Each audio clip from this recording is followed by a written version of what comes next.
在那个画画的时候。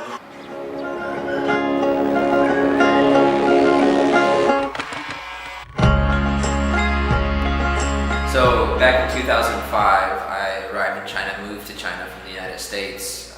And in university, I was trained as a painter. And coming to China, what deeply impressed me about China was the history, was the culture, was the heritage. When I came to China, I was focused a lot on work and I didn't have as much time to paint and create. But also I didn't really feel like painting was an adequate way to be able to understand and talk about in a visual representational way of what I was seeing around me.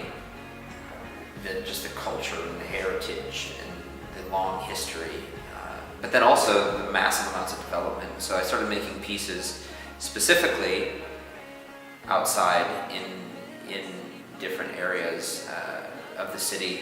But then I took that process back into the studio and started making pieces indoors again. But all of the work always kind of deals with this issue of history and identity, culture, and development, and how development is a good thing, and we want development, we long for development, but at the same time, how does that challenge, or how does that inform, or how does that change our histories, or our identities, or our cultures?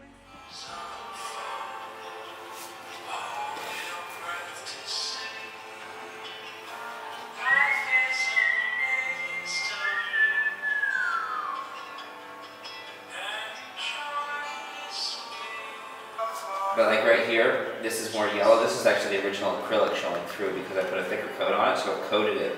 But then these other places it wasn't as thick, and so it still absorbed the oil. And so you get kind of these really interesting hues and stuff. I've never painted like this before.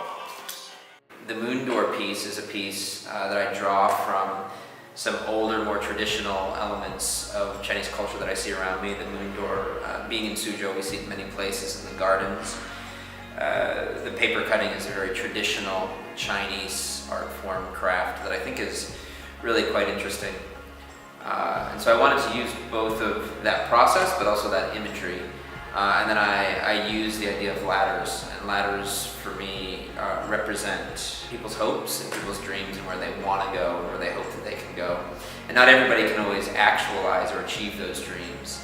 And if you notice the bottom of the moon door, there are more ladders, and they get fewer and fewer as they go up, kind of as some people achieve dreams, other people's dreams are built off of those dreams, and it keeps going. But the higher you go, it's less and less people have those opportunities to really fully actualize some of their dreams. And so I want to really be asking the question of how does our history, how does our culture inform what we're experiencing right now, and will continue to inform what we will experience.